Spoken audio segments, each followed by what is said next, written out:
Conceive, believe, achieve. Shut the f*** up. And new undisputed UFC middleweight champion of the world, Michael the Count Bisping. This is Believe You Me on the Gas Digital Network. Welcome to Believe You Me. This is the motherfucking show. That's a great intro, Lewis. I wonder why Hollywood hasn't been knocking down the door. We are here in California, Los Angeles, beautiful day. You stayed at my house over the weekend, Lewis. I did. Father's Day came and went. It was my first Father's Day, father-son trip, which look, not to get too sentimental. We're not. This is not that show. We're not sentimental. What are you going to get sentimental about first? I never had the opportunity. Here we go. No, hey man, look. Hey man, I don't want to get too sensitive right now, but no, I didn't have. Growing up, I had no. No, money. I know you didn't, and I apologize. I'm sorry. No, I'm sorry. It's my fault, and everyone listening, it's their fault also. I'm sorry. I apologize for the fact you lost your father. You did. It's sad. It's tragic. Yeah, but let's talk about it again. Even forgetting losing my father, I grew up fucking poor. My mom was on welfare. My mom didn't make any money. I didn't have any, big vacations when I was a kid. And now that I have the opportunity to bring my kid on, a really nice vacation and bring him out to California and do this, it was something that was pretty important to me. And it was awesome, man. I will tell you right now, not to suck your dick. Because that'll be the third time this weekend. On the audio episodes, you got to understand a lot of it is actually just dick sucking, guys. Go on, no, but I feel like you were about to give me a compliment, and then you went and did a massive U-turn. Yeah, please, Lewis. I gotta say, man, keep that to a minimum. You and your family very, very hospitable. Your house obviously is very nice. Your family is amazing. Your wife's amazing. Your kids are amazing. But I will say it was pretty amazing to come up there, or I guess down there. I always imagine Orange County is north of LA for some reason. It's down there. But to come down there, and it was a much different type of thing. Our kids got along really, really well, and it was a different type of environment because obviously I respect you as a fighter, and I look up to you as a fighter and a broadcaster, and we have this different relationship. But then to see you legitimately as a family man, look, dude, I don't fucking worship other dudes. I'm not sitting here asking other men for their autograph. That's not the type of guy I am. But the reality is that was pretty cool to kind of watch that and kind of have that type of bond and have our kids kind of have that type of bond. It was great, dude. It was really cool to watch. And I got to say, hats off to you because you are people don't realize that side of you. You really are a fucking great family man. You got a great family, and I think you should be proud of that. Well, thank you, Lewis. I mean, I would typically at this point bust your balls, but really when there was something as heartfelt as that, I can't. Thank you very much. I mean, to be honest, just doing what any normal person would do, though, if you ask me, so you say things like that, and people often, they say, oh, it's amazing, you're a family man and this and that, and it's like, oh, hold on, that's just life. That's what life is all about, if you ask me. That's what's important. That's what fueled my fire as a fighter, and now I'm retired, fueling my fire as just trying to be a success in life because I want to give everything I can to my children. But thank you, Lewis. I appreciate that. And it was nice to have you down there with your little boy, James, who's an absolute sweetheart. As you say, kids got along well. Like a house on fire. We went whale watching on Saturday. Got to say thanks to Davies Locker. If you're ever in Newport, check them out. We went whale watching. Yeah. That's the fourth time. Listen, when people say, oh, you can come and use it anytime, because they do hook it up, I do take advantage of the whale watching a little bit. I think that might be my fourth or fifth time. But in a very short amount of time as well. But that's the first time I saw a whale.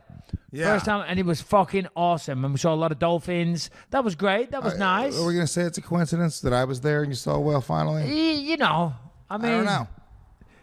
If you go enough times, eventually you're going to see a whale, Lewis. Yeah, that's true. You were just there on that one time.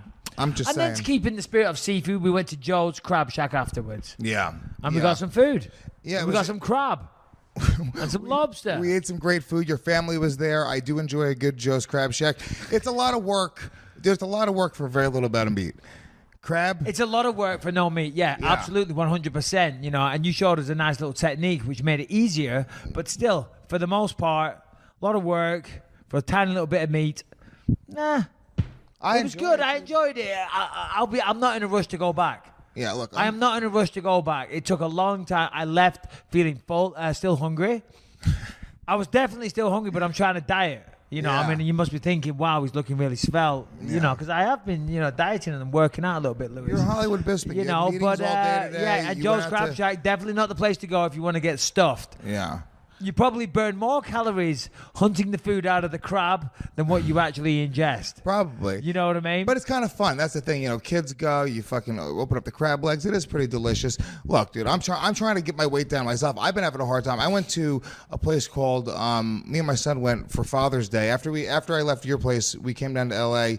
and we went to a place called the Griddle Cafe. Yep. Which Don't know it. You were telling me about this. Did it live up to expectations? It's the biggest pancakes you're ever going to have in your entire life. Ah, that sounds too big. You just shove them in your face. That's too big. That's the American way. No. In England, you guys are all like fucking like, first of all, you have shitty breakfast, so it's not, nobody's going to have a huge breakfast. Whoa, stop. Listen, I will say this. I do like the fact that in America, breakfast is more of a thing. I mean, we do it, but just let me tell you this right now. You can't beat an English breakfast, Lewis. So before you start that shit, know your facts. You can't beat an English breakfast, but it's not a thing like it is here. You're looking up English breakfast. I am. Go ahead. Yeah, well, it's nothing revolutionary. Bacon, sausage, egg, beans, mushrooms, maybe a bit of black pudding, hash brown, bit of toast. Can't beat a good old-fashioned English fry-up. Yeah, you can. You can get some fucking French toast. Well, you get a dessert. A Bloody Mary. If you're 12, you think we don't do Bloody Marys in England? Yeah. The French toast, that's a dessert. That's something your child would like. Perhaps something on the kids' menu.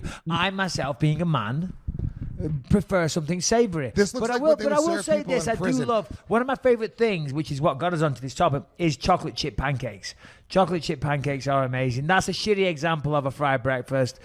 Watery beans. The beans can't be watery. They're far too watery. This looks like what you would serve prisoners. That looks like an English... You're going to have to screenshot that and show the viewers, but that looks like an English breakfast at a cheap chain hotel. Right. You know what I'm saying? The buffet breakfast with the watery beans and the shitty sausages with no colour in them. The almost transparent mushrooms. The egg that's been baking under the heater for so long. The yolk isn't running whatsoever. And to top it off, and why do restaurants do this? I see it done there, and they do it in shitty restaurants. Put a little bit of fucking greenery on there. What is with the leaf? There's no need for the leaf on the egg. But a lot of places you go to and they garnish it with a little something decorative. First thing I do, take it off, throw it to the side. Yeah. I don't need it. That's because if you have a shitty restaurant, don't garnish the food with unedible things. You're from gray, soggy, bland England, where everything is just one color, everything is cloudy. It's like the stone walls are the same color as the sky, and it's the same color as the muddy floors. It sounds depressing. It sounds very medieval. That's what I imagine when I walk down the streets of England. I imagine everything's very medieval. There's like people on the streets. It is in certain places, which is awesome. It's amazing. It's called history. It's called culture. But anyway, that was the breakfast. I do like an American breakfast, though. It's one of my favorite things to do. Yeah, brunch, dude. Yeah, it's great. I'm a brunching motherfucker. We talk about this before. I love brunch. You can go to brunch and drink alcohol. You know what I mean? In the morning. Anywhere else, you have a problem. But if you're in a restaurant and you're having a mimosa or a Bloody Mary, that's totally acceptable. I don't drink, as we know. You know what I mean? I don't drink. Yeah, completely. But nobody saw your Instagram story from 3 nights ago. What was that? Well, I was drinking, obviously. Well, Lewis fell asleep. That's what happened. Yeah. At the fire pit. He was telling me a story. All right, good one. You're really selling this podcast, Lewis. Good job, yeah. Anyway. No, here's the thing, though. Did I ever tell you my idea about brunch? About my idea for a restaurant? God, go on. I want to open up a restaurant called Always Brunch. And get this. They always serve brunch. They always serve brunch. And what's... That's it. People love brunch. You can get brunch at fucking 4 o'clock in the afternoon on a Monday or Tuesday. Hold on. Bloody Marys and mimosas. This is another thing that I do like about America, because I think it was an episode of Simpsons where they're like, you can't have breakfast foods for dinner. Like my dad used to do a good fry up for dinner, or tea, as we call it in England. Yeah. For tea, we'd have a good fry up sometimes. American diners and whatnot do breakfast anytime, all day. Love it. So what you're talking about is just a fucking restaurant. No, it's not just a restaurant. You do brunch all day. Most restaurants, well, diners, whatever, do breakfast all day. Please elaborate on the difference. Well, a brunch is it's a little different, okay? A brunch, like a place that specializes in brunch, they have a limited menu. They have like 10 specific things they do. They'll do their French toast. They'll do their griddle thing. They have their omelet. They have very special type of things. And you would change the menu. You would pop things in and out on the menu. Seasonal. Yeah. Sometimes like strawberry season, we're going to do specialized brunch. Pancakes with strawberries. Then you have special drinks. You have certain mimosas, certain Bloody Marys, and it's just a brunch-themed restaurant. It's we called came Always up with Brunch. one special: strawberries. What else is seasonal? Something with pumpkin spice Oranges. in the fall. I fucking hate the way you guys do that. Everything pumpkin. I just don't like pumpkin. And all of a sudden, because it's Halloween, everything has to be pumpkin flavored. Something around like 2008, 2009, pumpkin spice became a thing. It's not a thing to me. No. Pumpkin spice lattes. Kombucha became a thing around that time. Cookies. His name Cookies? Is there another pumpkin flavored cookies? Oh, I get it. What you're saying? Yeah. Anyway, so we were talking about Father's Day, and that's why you were here. Yeah. Obviously, Father's Day was yesterday. Yes. I have 3 children. What do they do for you? Hence, therefore, I am a father. Yes. Did they do anything? Guess. Because Rebecca told me, because I was there early Jack in the day. shit is what they Early did. in the day, you said, hey, where's my gift? And she said, it's coming. Nothing. It's coming. Did it come? Nothing. That's fucked up. What did you get her for Mother's Day? I don't know, but I reckon it was good. It was something. There was definitely something there. It was something. Oh, she said yesterday when I finally picked a bone, and I said, look, listen, it's Father's Day. I have 3 children. I didn't even get a happy Father's Day. And it was in the evening I realized, I went, hold on a minute. I've even had a goddamn happy. Now, I'm not a nostalgic, sentimental. I don't need that shit. I'm a lucky man. Every day I'm lucky. But after, it suddenly dawned on me as I was, doing manly tasks around the house and bending over backwards and breaking a sweat. What type of manly tasks were you doing around your house? Fucking like chopping wood in the garden and like wiping my brow in a super sexy manner. I was like, hold on a minute. I haven't even had a fucking happy Father's Day. Shoveling coal into a hot, shoveling coal. Just like wrestling down a couple of like bears and shit. I said, I haven't even had a happy Father's Day. Yeah. It's fucked up. And I go, happy Father's Day. And then, when my wife came back from Ralph's, I was given a Toblerone and a fruited nut. A Toblerone. A Toblerone and a fruited nut from Lucas, which I'll tell you, I like a fruited nut and I like a Toblerone. But I'd rather have it in the morning when I get out of bed, knowing that full well that was bought the night before, so therefore it was a present. I don't need an afterthought Toblerone. It was. An It's also afterthought fruit and nut. It's not even. Here's the thing. It's not even like they went to the store for the Toblerone, because if you understand anything, you go to CVS or Dwayne Reed, you know where the fucking Toblerone is. It's right If at I the want counter. a Toblerone, I'll buy a Toblerone That's myself. a last minute thought. They're at CVS. It's an emergency gift. Yes. Emergency gift. And I'll be honest, as emergency gifts go, it's not very good. No. And maybe some aftershave. Let me tell you why it's not even good as well, because you specifically have been saying out loud, verbally, in front of me multiple times this whole weekend that you've been trying to cut down, lose weight, diet, not be in bad shape, focus on your diet, focus on your energy. What's going on? Who are you texting? My wife. Is that okay? It's She's texting me, and I'm like, just trying to double check, just while I listen to your horseshit. Very correct rambling, actually. Yeah, it's true. Yeah. You've been saying about this is the problem, and men are we're held to a different standard. Okay, we're supposed to listen, be attentive, do something that's romantic, but then on the other side of it, there's just no thought put into anything. My wife didn't call her dad either. Wow. Didn't even call her. I FaceTime my dad. For some reason, I FaceTime my mum as well. I got a haircut. Ooh, I hate that shit, by the way. I tweeted this out. People tweet this every year on Father's Day. Can we get rid of that soggy English breakfast? Because that's just, it's damaging to the English. It drives me out of my mind when people tweet this on Father's Day. Some dude tweeted this. I love my mom the most. No, he wrote, Happy Father's Day to all the single moms out there. I'm like, can we just have one fucking day? No, we can't, Lewis. We can't. One day. No, we're not allowed it. We're not allowed. We are not allowed to have a day that's specifically for women specifically for men. Happy Father's Day to all the single mothers. I'm with you, Lewis. I'm with you, but it would appear that we can't have that. No. Yeah, I mean, look, I'm not one We're of not these allowed guys. it. I'm We're not not one of allowed. these guys that bitch and moan about what guys don't have. I know that guys have had it kind of easy throughout history, but Jesus Christ, why can't we just have one day? One just, Yeah, and then one day for that, and then another day where we actually say, you know what? Fair play to all those men for losing their fucking lives. Fair play. Listen, I'm not a sexist pig, but I reckon if it was down to women, we wouldn't be sitting in skyscrapers and apartment blocks right now. Yeah, not at all. You know what I'm saying? Do you think they could have built the Houses of Parliament in London? Doggy. We'd be sitting in hair with salons. no forklifts. I mean... The Great Pyramids. Do you think they would have been... Do you know how big those stones are? Huge. Massive. They would have been tiny-ass stone pyramids, I'll tell you that much. You think Cleopatra could have hold them stones up to the top? No, not at all. I'm with you, Not man. at all. Not Yeah. at all. I'm So, joking. We're going to say this episode is dedicated to fucking men throughout history that have done a lot of great things. All the great dads in the world that are out there. Thank you. I will say, I think, guys don't get enough credit. We really don't. In today's day and age, men are sort of the punching bag. Well, no, listen, okay. Listen, I'm all for equal rights and opportunities and all the rest of it. And women are. They have been held back over the years, but that's all changing these days, and men generally do get paid more. So there is a need for change and whatnot. But also at the same time, I do think that as men, it is a little overlooked at times. But this wasn't what was planned. Obviously, this is a mixed martial arts podcast. I did want to say, I don't know. I called my dad. Happy Father's Day, Dad. Jan Bisping. Jan, we all love you. know. Sorry, Lewis, that you don't have a father here. I called him. You called him. He never answers. He never answers, but I call every year. How many people do you think that pray get an answer? Very little. But it's all. You think you're so special. You have to get an answer. You don't pray to your dead relatives. You give a seance. Some people do. You pray. You pray to God and all that. But yeah, no, I don't really care. Have you ever prayed? Yeah, when I was a little kid, I was raised Catholic. Yeah, me too. I was an altar boy.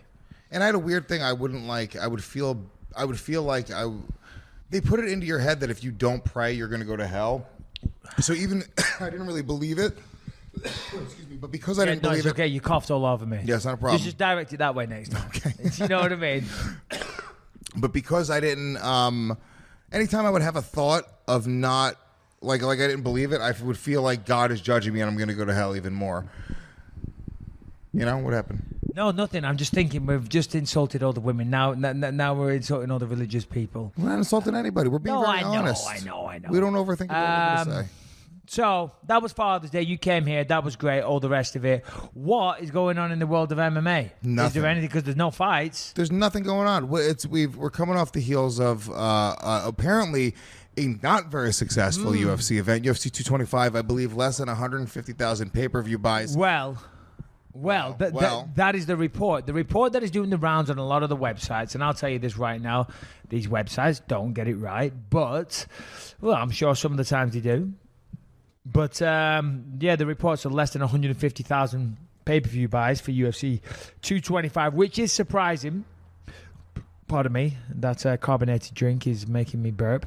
2 title fights, stats card, Holly Holm, big name for the women's division. CM Punk in Chicago. Yeah. So that is surprising. What is going on here? Now, a UFC attorney came out and said that figure is off. And he said by at least 6 figures. So by saying that, I would assume that that's 100,000 off. So even still, that's 250,000. That's very low. Yeah, it's not a gigantic number. It's not a gigantic. And I don't know. I mean, maybe it's the time of year. Maybe people are going away on vacation. Maybe people are more excited for Stipe Miocic and thinking about next year. Maybe Colvin Covington isn't the draw that he thinks he is. Well, yeah, for all the shit that Colby Covington talked, he's like, I'm the next fucking whatever. But he couldn't draw a picture of a pay-per-view, let alone draw a pay-per-view. He's on the co-main event, Whitaker and Romero. That's a huge fight in the middleweight division. But to be fair, and I don't understand this, Whitaker versus Romero, that didn't draw well last time either. That was 150,000 or so, which is insane because the first fight with Whitaker Romero was a fantastic fight. The rematch was probably even better, a lot more drama, fantastic fight back and forth, and I'll say once again, well done both guys, well done Whitaker and Still.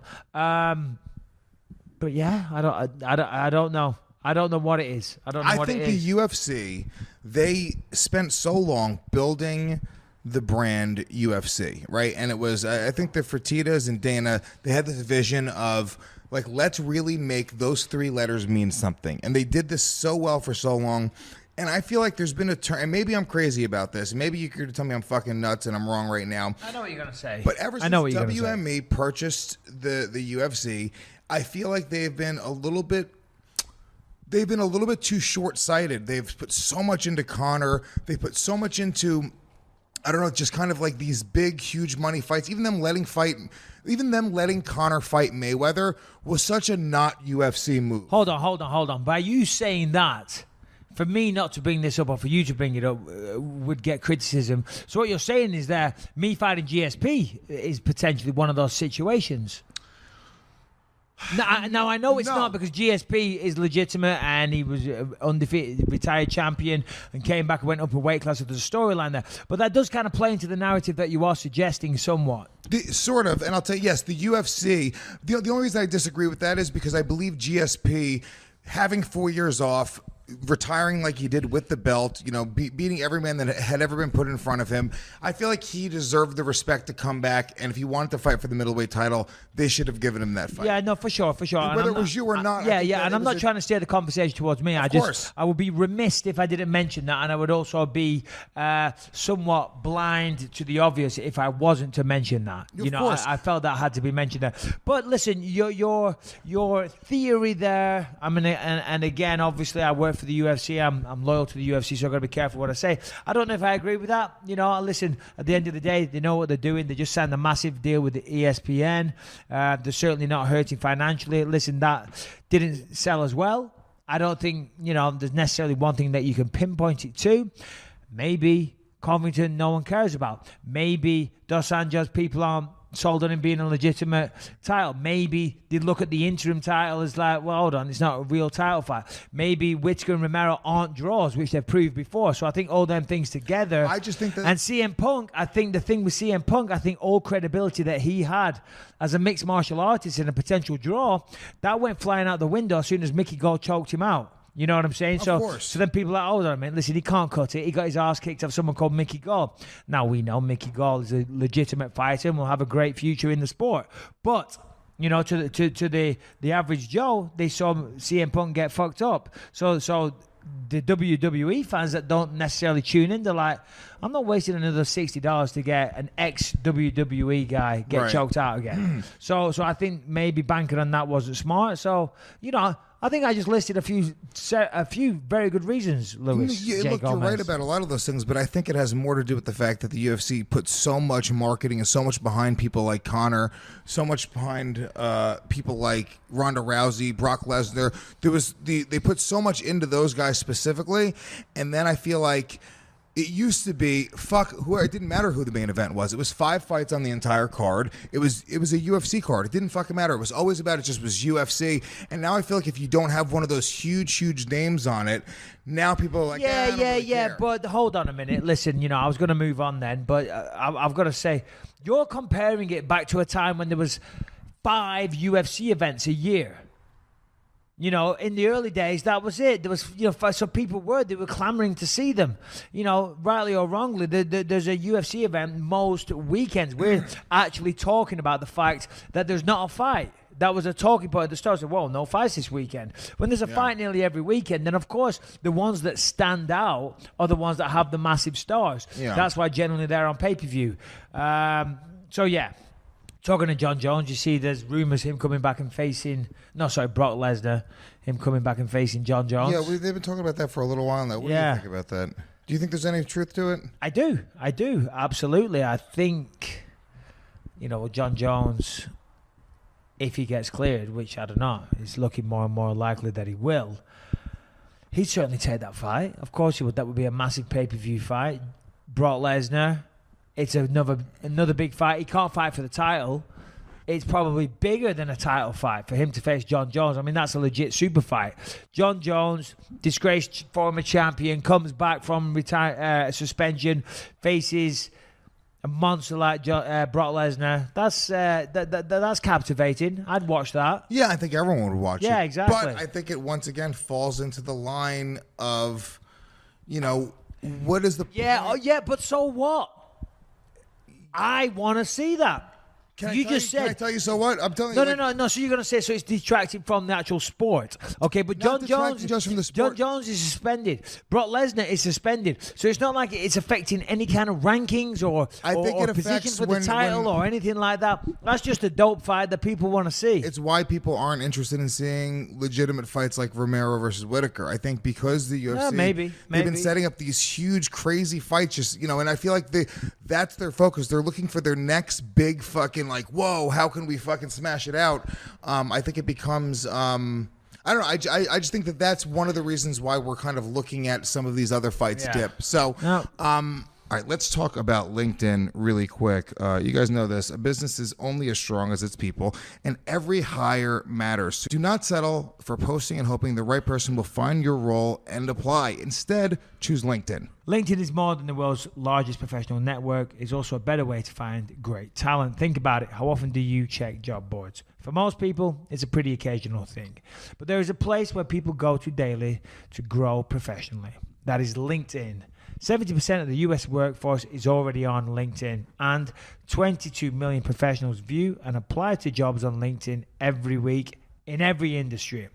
Just ask any of the hundreds of thousands of businesses who have posted to LinkedIn jobs over the past year. They rate LinkedIn jobs 40% higher than job boards at delivering quality candidates, because LinkedIn considers skills, experiences, location, and more to match and promote your job to potential candidates. If you're not using LinkedIn for your hiring needs, you're missing out. So right now, go to linkedin.com/believe and get $50 off your first job post. That is linkedin.com/believe, $50 off your first post. Remember, terms and conditions do apply. LinkedIn, we love them. Go use them. That's it. Let's get back into it. Okay, did you see that Stephen Thompson, I guess he said something about wanting sidekicks to be made illegal? Here's a quote. This is a quote where he did an interview with BJPenn.com, and it made it clear how he felt about the technique. I did finally watch the fight, man. Me and my coaches came back and watched the fight. There was one thing that really slowed me down during the fight, and that was the side kick to the knee. It caught me just right in the center of the knee in the first or second round. I believe it was the second round, if I remember correctly. But yeah, man, I heard some cracking and popping, and it slowed me down tremendously. Blah blah blah. So I guess he got an ACL injury in the fight as well. This is sort of like, I think John Jones, you see him do that kind of side kick. Yeah. People call it an oblique kick. Is that? Yeah, they call it an oblique kick, side kick to the leg, whatever you want to call it. Listen, I love Stephen Wonderboy Thompson, but I'm not with him here at all. At the end of the day, it's mixed martial arts. What is mixed martial arts about? You're trying to stop your opponent within the confines of the rules. You're trying to knock your opponent out. You're trying to choke them unconscious. You're trying to break their arms. You're trying to, hyperextend their arm to a point where it's so painful they have to tap to make you stop. So you can't therefore say, hold on a minute, you can't kick me in the leg a certain way because it really hurts, or you might damage me. Well, every time he does one of those spinning wheel kicks to the face, he could detach somebody's retina. Every time he does a spinning wheel kick to someone's face, he could cause brain damage, or he could break their jaw. Every time someone does a heel hook, you can snap ligaments in the legs. It's like, listen, if you sign up for this, then that's what you accept. So you can't call for them to be banned because, it hurt your leg. That's the whole point of the business. That's the game. And as I say, I'll reiterate once more, I love Stephen Thompson. I think he's amazing. I think he's a great martial artist, a great human being. I love watching him fight. I thought he was unlucky recently with the judges, but it was close, But on this one, I'm just not with him. It's BS. Yeah. I'd like to see less rules. For example, you can't do the north to south elbows, which 12-6. 12-6 is bullshit. You should be able to. I guess he made the point that when he fought Jorge Masvidal, he used the same technique to the knee, but he was just throwing it sort of as a jab to keep him away. When I was in the cage fighting Till, it felt like this guy was trying to break my leg. It was like he had intentions of ripping everything out in my knee, and that's how I felt anyway. Like this dude was really trying to injure me in here. What's wrong with that? Yeah. What's wrong with that? If his intention was to blow out his knee, well, was your intention not to land one of those wheel kicks to his face and knock him out? I'll say this, playing devil's advocate, because I agree with you. I really do agree with you. Yeah, sure, but play devil's advocate. Because I've talked about this specific strike, because it is an ugly strike. Now, the intention of the strike, I almost feel like in I throw it a lot in my fights. Let's say you do what the intention, which is he's saying Darren Till's like intention is to fucking blow this dude's knee out with this, That's not necessarily the intention. Well, See, let's say you land it in the proper way and you do that. I feel like the end result could be possibly something that injures somebody for a couple of years versus where I think most of the other techniques you guys are doing, it's all designed so the referee can step in and you can't have permanent injury. A head kick can't create injuries, and I'm pointing to my eye as I say this, can't create injuries that last a couple of years or that last a lifetime. Yeah. I'm sorry, it's bullshit. There are the rules. If you don't want to do it, go back to karate, right? These are the rules of mixed martial arts. It's true, though. Do you know what I mean? I throw it my fucking self. By the way, that's the headline. That's coming out. I don't care. As I said, I've reiterated many times, I like Stephen, but you can't pick and choose the rules. That's what you sign up for. That's what you get. Is the a lot of the intent- time, when you throw that kick and it lands to the thigh a little higher with the heel to the thigh, it's fucking sore. And if you go a little low and you get it just perfect on the knee and you're fully planted on, your arm, your leg is planted and your leg is straight, boom, it's going to hyperextend it. Yeah, for sure you're going to get damage. Yeah. You know what I mean? But shit goes wrong on the floor all the time. People post on their arm doing jiu-jitsu and might blow out a shoulder. And guess what? It's a physical sport. It's a fighting sport where we're trying to knock each other out, choke them unconscious, or manipulate the body in such a way that they have to submit to say, I can't take this anymore. Yeah. So there's really no grounds for argument there. I just feel like with that move specifically, like I think when you throw a head kick, your intention isn't to fuck up somebody's orbital bone or to No, it's not. And when you throw somebody a punch to the nose. Yeah, but even when you're throwing that kick, you're not necessarily trying to do that. Yeah. You know, I think that was sort of his point, is that yeah, it's like, but it's not. Yeah. It's not. I mean, if that happens, it happens. And if you're trying to achieve that, you're trying to achieve that. I'll tell you, I throw that kick. I used to throw it in sparring all the time. You know what I mean? And it's a nice little thing. It stops people advancing on you. It stops them crowding you too much. It actually hurts the leg. It might, fucking huge, man. You jack. Legs, bro? It might inhibit their movement. You know what I mean? If it's a little, it's just unlucky. It's the luck of the draw. If it lands at the wrong time and messes the knee up, then that's unfortunate and it's a shame. But once again, I reiterate, it's mixed martial arts. Is there any move that you would make illegal? This is actually a good question for you. Illegal? Is there something that you would take? Because I know you just said that you would rather take away rules to make it more of a fight. But is there something that you think that's happening in MMA, barring, the judging, obviously, and taking performance-enhancing drugs, but is there any technique where you're like, that could probably go? Or you think they should maybe bring it in even? Well, I mean, to be honest, I'm trying to think, and I can't think of anything. There's nothing right now that I look that's glaringly obvious. They've got rid of, I would say all the things they need to get rid of. Eye gouging, all that type of stuff, headbutts, nut shots. Remember, these were all legal back in the day, prior to it being sanctioned by the athletic commissions. They've got rid of all those things, and they've even got rid of 6 to 12 elbows, which is ridiculous. They did that.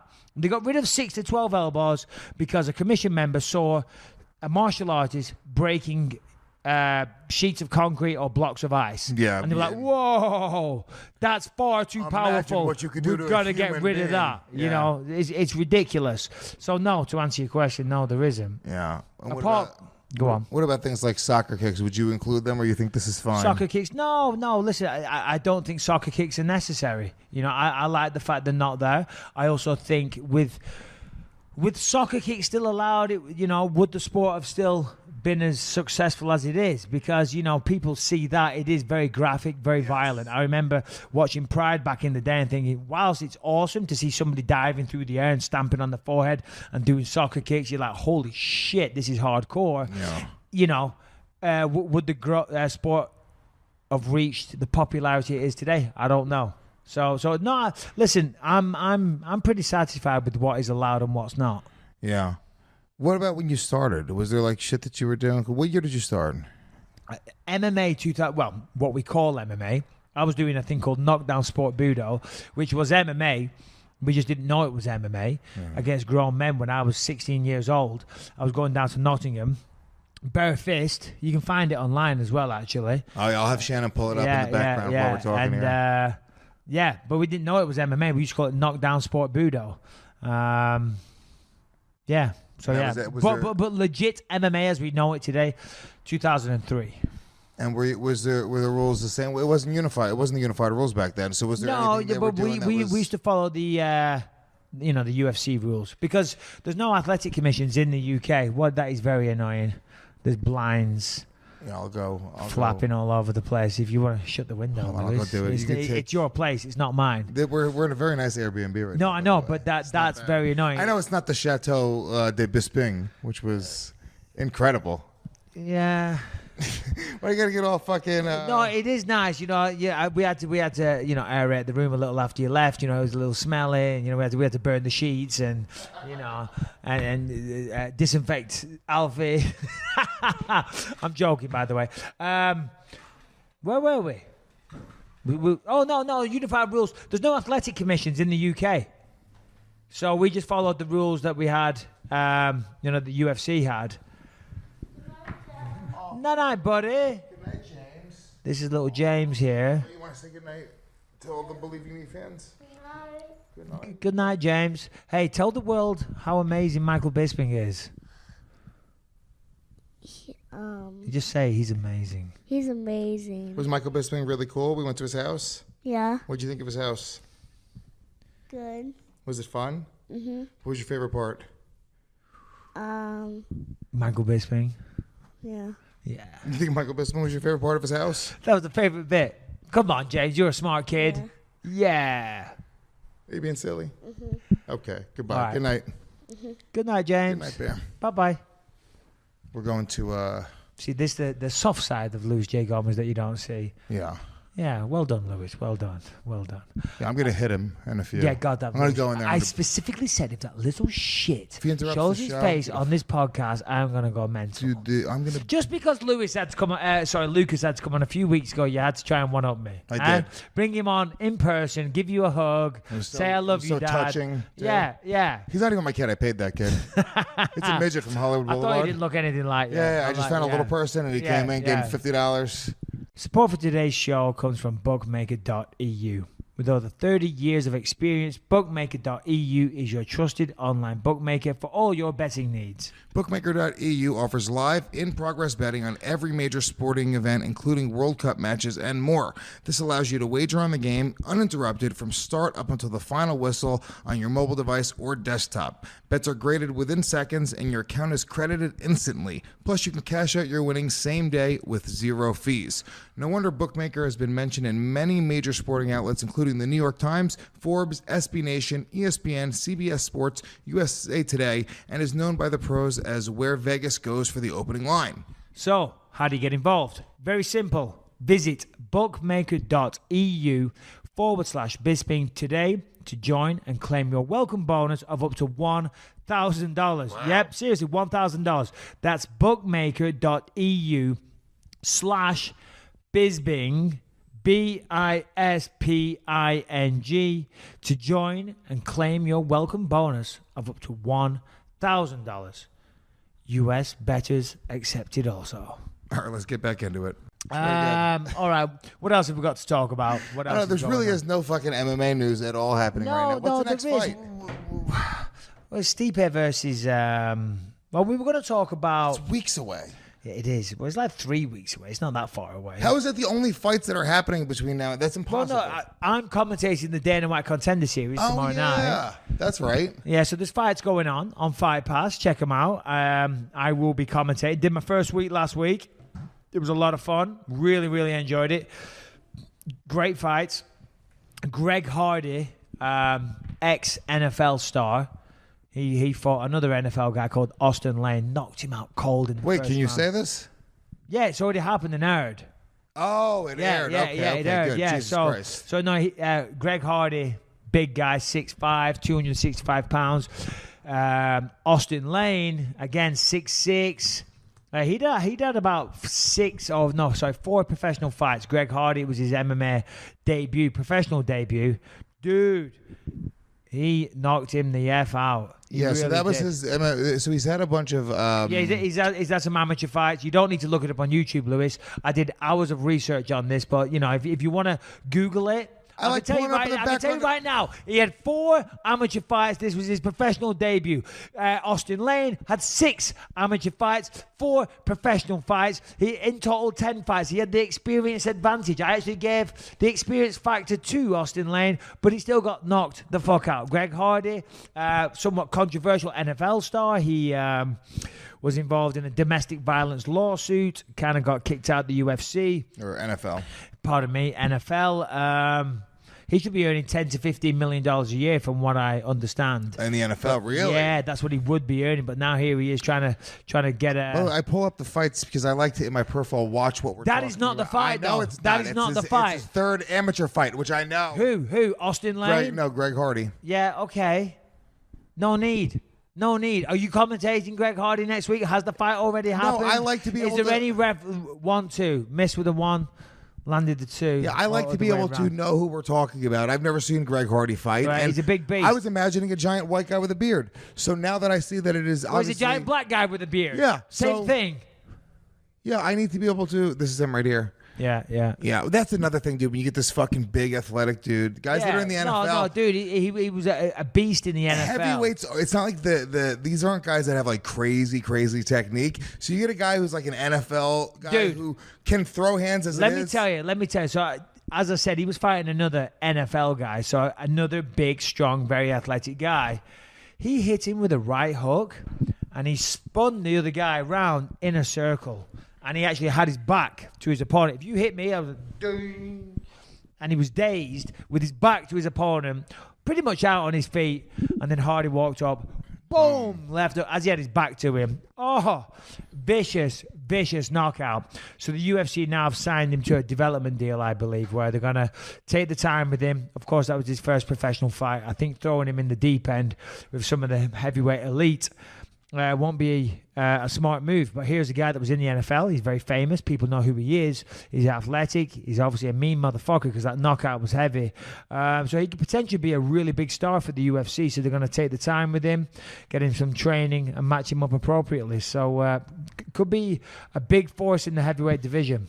Yeah, it's exciting to kind of see. I mean, you know, the UFC always needs more heavyweights. You know, heavyweight division, it does get a little bit.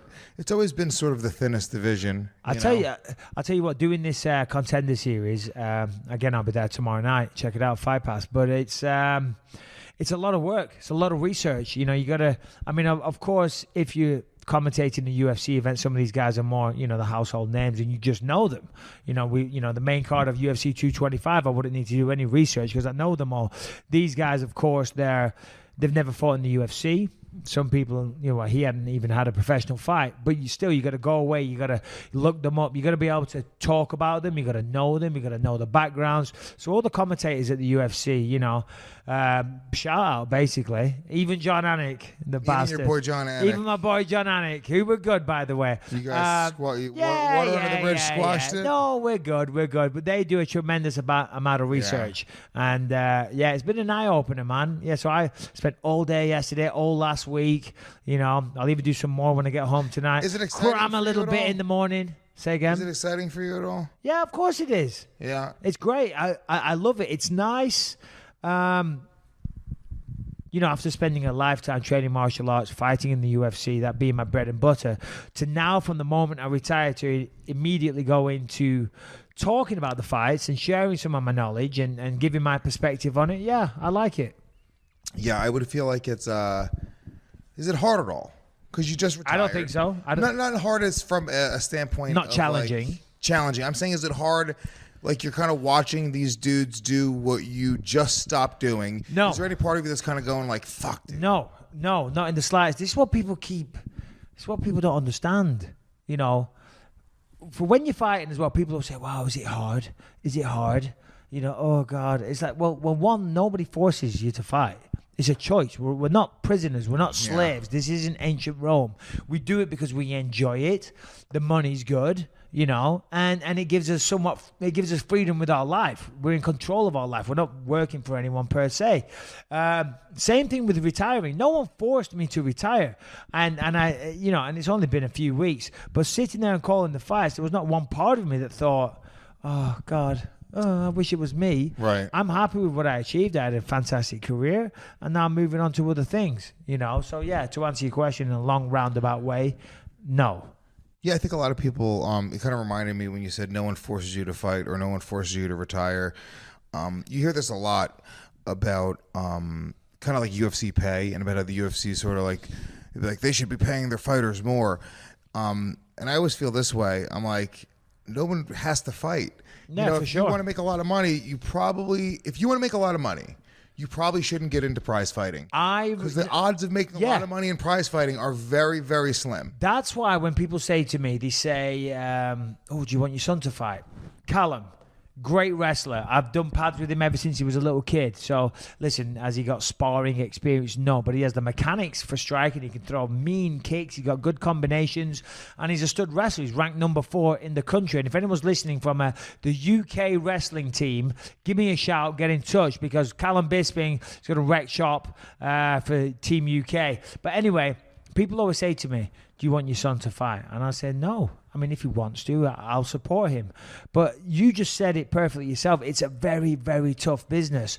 And there's so many talented fighters out there. They get the label gym fighters that are really good, that can't handle the pressure. But still, it doesn't matter if you're so good. It doesn't matter how good you are. And it is a little easier these days because MMA is bigger and the UFC is much, much bigger. So getting a chance at the UFC is easier. But even still, it's more the odds, competitive too, because how many people are getting into it well, now?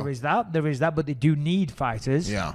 But the odds of being successful and making money as being a prize fighter, making it big, so to speak, making those big dollars, those big bucks that people talk about, the odds of that happening are very, very slim. And I remember when I first started MMA, I used to go on this forum, cagewarriors.com, and there was a thread. It was all about, if you're getting into MMA for the money, you made a big mistake. And I remember reading that thinking, oh, shit, because that was the only reason I got into MMA, and I didn't know much about it. That's why I was on these forums all the time, trying to learn and find people to train with. And they were saying that. I was like, holy shit. Of course, you know, I made it happen, made it work.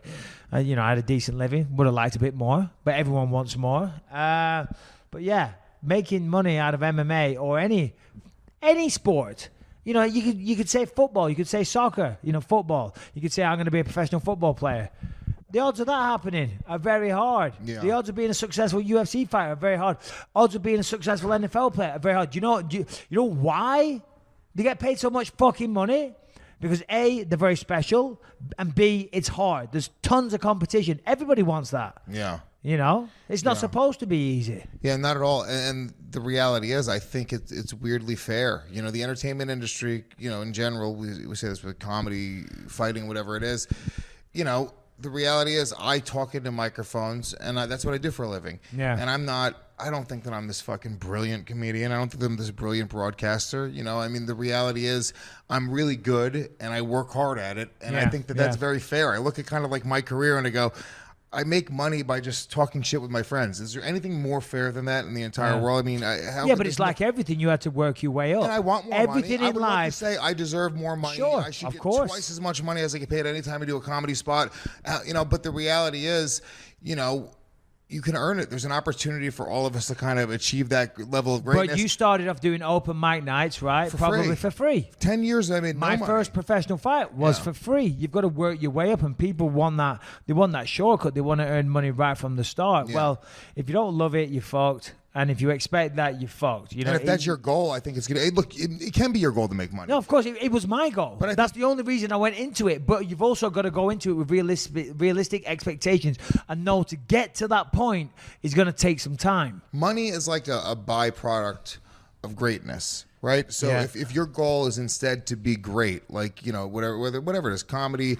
being a great doctor, being a great fucking, you know, scientist, it doesn't matter what you choose. If your goal is greatness, money and success in that regard is going to sort of be a byproduct of just that greatness most of the time. Yeah, but hold on. I'm just trying to think. You're right what you say. Acting, comedian, whatever it is. But I think fighting actually is a little bit different. I think predominantly the majority of people that do get into fighting is for the money. You know, some people do it because they like the image. The first time you put on fucking gloves and learn martial arts, even you. Yeah, you say no, you're right. You will learn. No, but I'm saying when people say I'm making a conscious decision to be a professional fighter, they are doing it. Yes, okay. You got some people. That's not when you learn. No, but hold on. Those beginning years, your open mic years, was you when you were 13 years old, going to fucking kickboxing competitions, going to tournaments. You weren't thinking about your career. You were doing it. But I'm saying, like, you know, children from rough neighborhoods and this and that, they fight because it's like, okay, you know, that's the cards that life has dealt me. Yes, and I can parlay that into something positive. The negative stuff that's happened to me, the trials and tribulations, the hardships I've been through, have toughened me to a point where I can go out there and fight and not give a fuck, take a punch in the face, not give a fuck, and give one back and try and knock them out and not feel too bad about it. And some people do feel bad, you know. Now, of course, you don't have to have a terrible background or a troubled childhood or any of that shit to be a professional fighter, but a high percentage of people do. And on that note, I need to run to the bathroom, so tell them all about Gas Digital. I'll do some plugs. Go. Oh, dude, pull your dick away. He's already got his dick out. How weird is that, guys? I'm sorry. As soon as I walk away, it goes off the rails. All right, guys, you know what's up. If you love the show, and I know you do, we have, I guess 70 episodes available right now on demand. Whenever you guys want them, you get the entire library of Believe You Me episodes at gasdigitalnetwork.com. Gas Digital Network members get pre-release on the episodes. You get them a day early. You get the on-demand HD video, uncensored. You get ad-free episodes, which I know people hate ads sometimes. And you get the message boards, the live chat, all that good stuff, guys. So make sure you guys go to gasdigitalnetwork.com. Use the promo code BYM for Believe You Me. You get yourself a 14-day free trial, and you save $1.50 a month. So it's only $7 per month. And not only do you get access to this podcast's library, but you get Legion of Skanks, you get the Roast Masters, Real Ass Podcast, Lisa Ann Experience. Tim Dillon is Going to Hell. We have 15 or 16 podcasts on the network. So pretty goddamn incredible. Also, I'll tell you right now, go to iTunes, leave us a 5-star ranking, positive review. If you guys love the show, you can also follow us on Twitter at BYMPod. Go to our Reddit, our subreddit, which we love those guys who set up the Reddit page. That's reddit.com/r/BelieveYouMe. We do check that subreddit from time to time, and we do interact with the fans as much as possible. So we love you guys for all that shit. Yes, we do. Hello again. Sorry about that. Beautiful. I had to do my thing. All right, let's talk about one of our amazing sponsors, which is BetDSI. BetDSI been in business over 20 years. They are super easy to use, Michael Bisping. This is why you don't like gambling. You hate going on these websites. I do. You complain all the time. Like, dude, you'd have a gambling problem if it was easier to gamble. Well, betdsi.com is incredibly easy, and I've been placing a few bets on there lately. Of course, the World Cup is happening right now. Yes. Now go out there and put some money on England. If you are a fan of this podcast, you fucking bet on England. It's as simple as that. And you go to betdsi.com and use the promo code ME25 just for registering. You know the deal. $25 in your pocket for free. And if you put money down, and 200% bonus batch. Boom. Bonus match. That's a lot of money. Or a bonus batch. Why not? Or triple that cash. $100 on, you get $300. $150, you get $450, bitch. $75. $225. Oh, Lewis has got math for days. BetDSI.com. Best Use the in the promo business. code. A+ rated on all the sportsbook websites. Use the promo code ME25. It'll change your life, baby. Do it. Let them know we sent you. We love BetDSI. Best part of all, they support us. You support them. You know what the fuck's up. BetDSI.com. Promo code ME25. Let's get back into it. Where were we? We were talking just about. Should we do some questions? Yeah, let's get some questions going. No, because let me tell you this. And I don't want to talk about technical stuff because people have complained about that. But Lewis, we're on the go. So this is a different setup, different camera angles, as I'm sure you've noticed. But yeah, I've had a busy day talking about trying to make things happen. You know, I'm trying to have an entertainment career, acting, presenting, all that type of stuff. I've been at meeting after meeting after meeting after meeting, and shout out to my agent for making them happen. On the way back, I'm going to do the podcast with Lewis. I get here, I would say 2 hours of fucking about, 2 hours of needing this and learning how to set up his tripod and going to CVS to buy a SIM card. 1 hour and tops. This, no, 90 minutes. By the way, get me a coffee on the way here. There it is. But listen, I stopped for coffee. I'm thinking, I've had a busy day. I've got places to go. I've got people to see. He'll have it all set up like a professional, like he should do. 90 minutes, and now, whatever. How nice this is, though. It's not bad. It's not a bad setup right now. This is pretty fucking nice right now. I may do it. All right, first question. Let's go. All right. If you guys want to join the conversation, the email is bym@gasdigitalnetwork.com. BYM for Believe You Me. Shoot us an email. Get part of the conversation, and we will answer your question, hopefully. Okay, dear Bisping and Lewis, I'm a huge fan of Bisping and his grit and determination in MMA, and Lewis is hilarious. Thank you, motherfucker. My question is, what are your thoughts on fighters inflicting damage on their already unconscious opponent?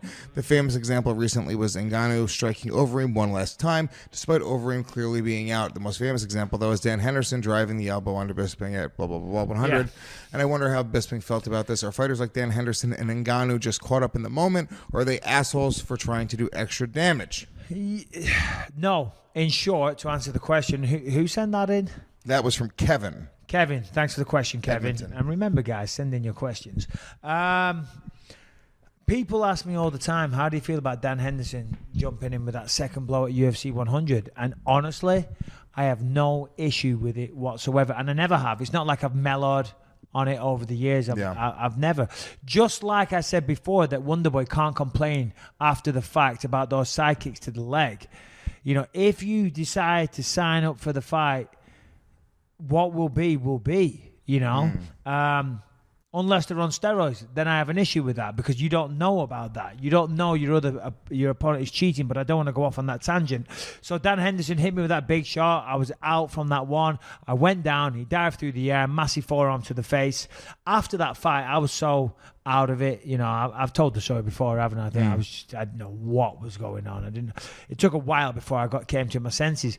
But as I say, you know, that's the way it is. That you know, and it wasn't like so much time passed that, you know, you could be mad at the referee. It was pretty instinctual. I went down and he dived on me again.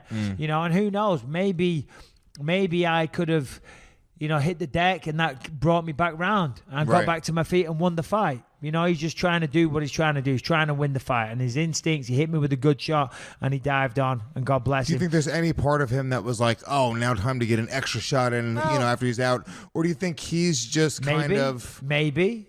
So you think it just depends on who the fighter is and what moment it was? Yeah, I mean, you see people, they do a knockout and they do the famous walk-off, Mark Hunt style. You know, they knock them out. They know.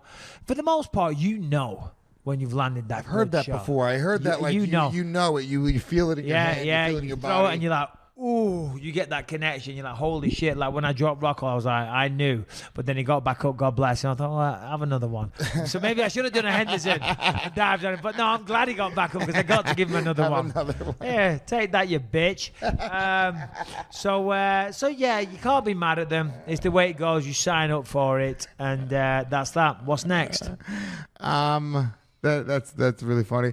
When you both, all right, this is from Michael Cook from Sunny Scunny in the UK.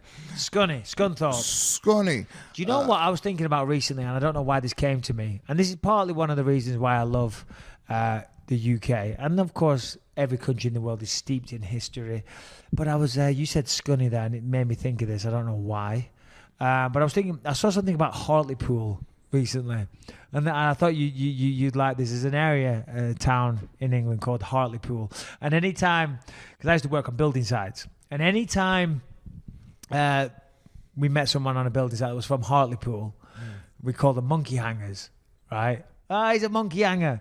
And they get really pissed off. I'm not a fucking monkey hanger, man. They talk with like a Geordie accent, remember? Hoya, man. Yeah, so they say, I'm not a fucking monkey hanger. And do you know why they call them monkey hangers? Why?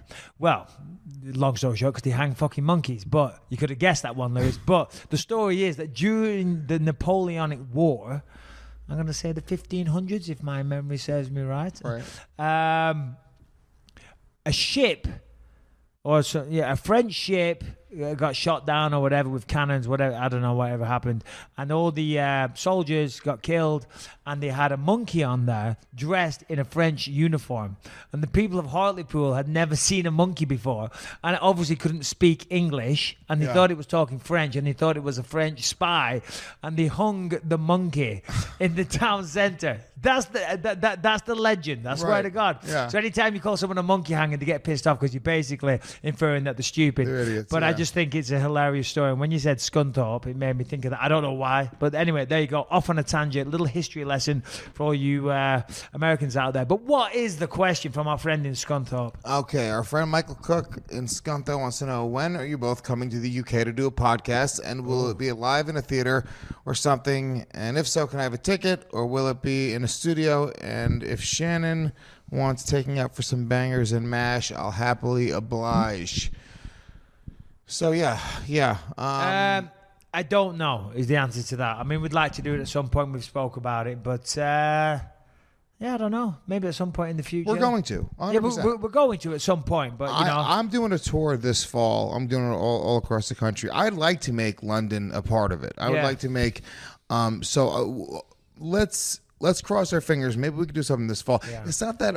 It's really not that difficult. No, it's not. It's not. I'm going to be going out to the UK a lot soon with the UK UFC gym deal I've got going on. By the way, if you want to open a franchise, contact UK UFC Gym. We're opening 110 over the next 10 years. And part of that, I'll be out there a lot, obviously being hands-on with that deal. And of course, while we're there, Lewis, there's nothing to stop us doing a live podcast at some point. Why not? You know what I do mean? a live podcast, some stand-up, interview some fighters, bring some UK guys out. That'd be a great time. Your boy KSI is out there, right? Oh, yeah. Oh, we should have talked about this. We said there's no fights. But there actually is a fight on the 23rd as well. What fight is that? We're fucking idiots, dude. Yeah, we are. We stink. Well, no, because you stink. Donald Cerrone versus Leon Edwards is happening on the 23rd.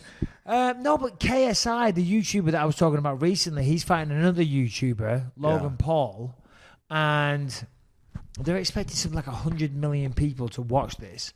It's $20 on pay-per-view. They're going to make so much. The YouTubers, right? You've got legit fighters like myself that have been clawing away for years. These two kids that don't fight. What's this? This is the press conference. They had a massive press conference out here in LA a few days ago. Nearly come to blows. Oh, really? Officially went full Mayweather. The turnout for the press conference was insane. This is fucking crazy. I mean, look, dude, I'm personally involved in my own stupid fight right now. Yes, Look at this. Look at this. He got in his face right here. Wow. Let's see.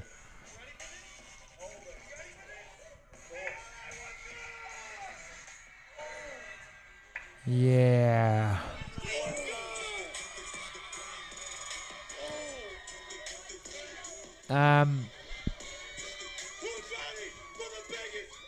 Is that what's his face in the background? What's he called? The heavyweight boxer. It is. Let's go, champ. Let's go, champ. Oh, we had him on the radio show. Yeah, Shannon the Cannon. Yeah. Yeah, what's he doing there? Let's go, champ. Love that guy. Your boy KSI looks like he's a little bit shook. I don't know. He looks a little shook right I there. don't know. But listen, he ain't my boy. I mean, God bless him. You trained him. You know, God bless him. And that isn't, I believe you me, God bless. God bless him. We need to do some T-shirts that say, God bless him. Oh, that's a smart fucking idea right there. Yeah. God bless Where him. do people buy T-shirts from? Merchpump.com. Merchpump.com, you say? Grab your T-shirts at merchpump.com. Maybe you'll see a brand new God Bless and Believe You Me T-shirt. Yeah. But listen, I've got to say, for those people listening, Lewis did a T-shirt. I think you can buy it on merchpump.com, yeah, you can. right? And he said, conceive, believe, achieve. I was like, okay.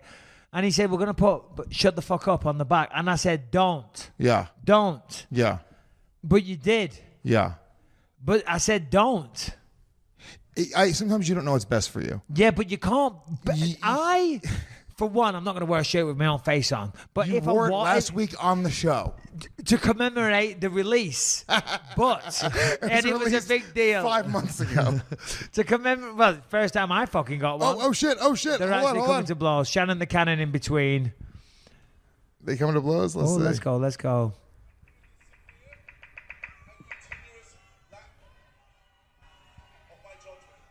Oh, he touched him. Oh shit! Logan Paul mushed him.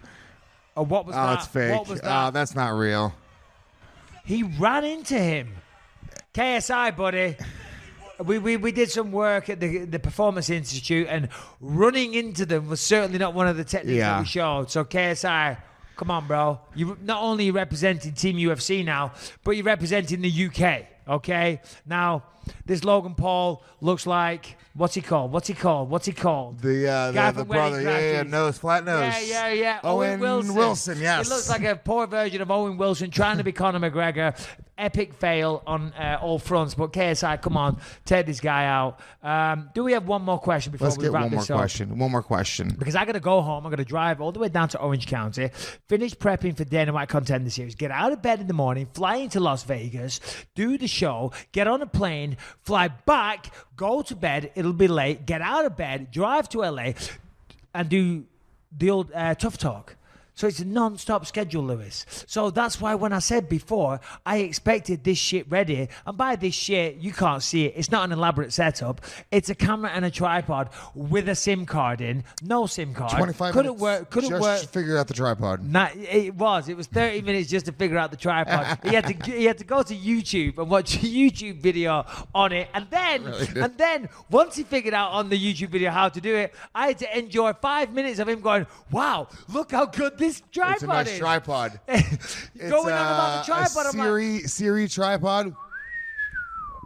they better send me a tripod. If you're dropping tripod names on this show, I want one. Where's my fucking MyProtein? How about that? I want some MyProtein and some Timmy coin. MyProtein.co.uk. Check it out. Timmy coin dropping soon. If you don't buy some, you're a fool. Anyway, we got one more question. One more question. Here we go. Ben from the Gold Coast, Australia. Hey, Mike and Lewis. Shout out from Australia. Lewis, I wasn't a fan of yours at first, but after a few episodes, I became a big fan. You were honestly hilarious and carry this podcast. Kidding, Mike. Nah. No, he's not. I never used to be a fan. Well, no, I used to be a fan of Lewis. Now I'm not. But go on. It's the way it's around. the opposite. The way around. Everybody else slowly. You have to listen to me 5 or 6 times before you get it. Michael Bisping. Now he doesn't want me. 70 around anymore. episodes in. 70 episodes. It's over. Go ahead. Finish the question. Here we go. My question is for Mike. Who was your scariest opponent, talent-wise and physique-wise? My question for Lewis is, would you ever come out to Australia for a show? You have the perfect sense of humor. Brennan Bisexual Shaw did all right, so I'm sure you will absolutely crush it. Okay. I'm sorry. I'm not answering that question. Who's this from the Gold Coast? This is Ben. Answer his question, Michael. Ben, answer his fucking question. Big up to the Gold Coast crew. Come on, I can't do it because I get asked this question, who was your toughest fight? And who was this? And who was that? For one. Not toughest fight, scariest. Going into it being like, fuck, dude, this guy's terrifying. There was not a single person that I ever thought, wow, this guy's terrifying. Swear to God. Okay. What would Now, you do? I thought this was an honest. I thought this was an honest show. Yeah, no, it is. Even your first fight ever, you were like, "Fuck this guy! I'm going to tear his head off." Yeah. Do you know? How terrible the first guy I fought was? It's the last episode we've ever done. Do you know how bad the first guy I fought was? He was certainly not the guy I was intimidated. But you weren't just like, you didn't know what was going to happen in this fight. Listen, you just let me tell you this. When I decided to get into mixed martial arts, it wasn't because I look at people and go, "Oh, I'm really scared of him." It's because I legitimately thought and knew, because I've ended up world champion, that I could beat any motherfucker out there. Whoa. So I don't look at people and go, "Ooh, he could take me. He's got big muscles. He might beat me." So it's difficult to answer. Now, in hindsight, when I look at the pictures of Vitor Belfort juiced out of his fucking mind on testosterone replacement therapy and looking like the Incredible Hulk at the weigh-ins, it never occurred to me for 1 second that he looked gigantic. Yeah. I look back at pictures now and think, holy shit, what was I thinking? Look at the size of that guy. Yeah. But that doesn't come into it. That is, and if you embark down this path of being a fighter, Lewis. And I am. Well, are you? World championship level training the other day, running through the hills. Are you? You will maybe figure that out, or maybe you won't. Physicalities, muscles, height doesn't really come into it. It's all self-belief. The mind controls everything, and that is that. So goodbye. Conceive, achieve, believe, achieve. Shut the fuck up. All right, that's it. YouTube video how to do it. I had to enjoy 5 minutes of him going, "Wow, look how good this tripod is." It's a nice tripod. Going on about the tripod. A Siri tripod. They better send me a tripod. If you're dropping tripod names on this show, I want one. Where's my fucking MyProtein? How about that? I want some MyProtein and some Timmy coin. MyProtein.co.uk. Check it out. Timmy coin dropping soon. If you don't buy some, you're a fool. Anyway, we got one more question. One more question. Here we go. Ben from the Gold Coast, Australia. Hey, Mike and Lewis. Shout out from Australia. Lewis, I wasn't a fan of yours at first, but after a few episodes, I became a big fan. You were honestly hilarious and carry this podcast. Kidding, Mike. Nah. No, he's not. I never used to be a fan. Well, no, I used to be a fan of Lewis. Now I'm not. But Yeah, it's the way around. The other way around. Everybody else slowly. You have to listen to me 5 or 6 times before you get it. Michael Bisping. Now he doesn't want me. 70 around anymore. episodes in. 70 episodes. It's over. Go ahead. Finish the question. Here we go. My question is for Mike. Who was your scariest opponent, talent-wise and physique-wise? Oh, God. My question for Lewis is, would you ever come out to Australia for a show? You have the perfect sense of humor. Brennan Bisexual Shaw did all right, so I'm sure you will absolutely crush it. Okay. I'm sorry. I'm not answering that question. Who's this from the Gold Coast? This is Ben. Answer his question, Michael. Ben. Answer his fucking question. Big up to the Gold Coast crew. Come on, I can't do it because I get asked this question, who was your toughest fight? And who was this and who was that? For one... Not toughest fight, scariest. Going into it being like, fuck, dude, this guy's terrifying. There was not a single person that I ever thought, wow, this guy's terrifying. Swear to God. Okay. What were Now, you doing? I thought this was an honest. I thought this was an honest show. Yeah, no, it is. Even your first fight ever, you were like, "Fuck this guy! I'm going to tear his head off." Yeah. Do you know? Do you know how terrible the first guy I fought was? It's the last episode we've ever done. Do you know how bad the first guy I fought was? He was certainly not the guy I was intimidating. But you weren't just like, you didn't know what was going to happen in this fight. Listen, you just let me tell you this.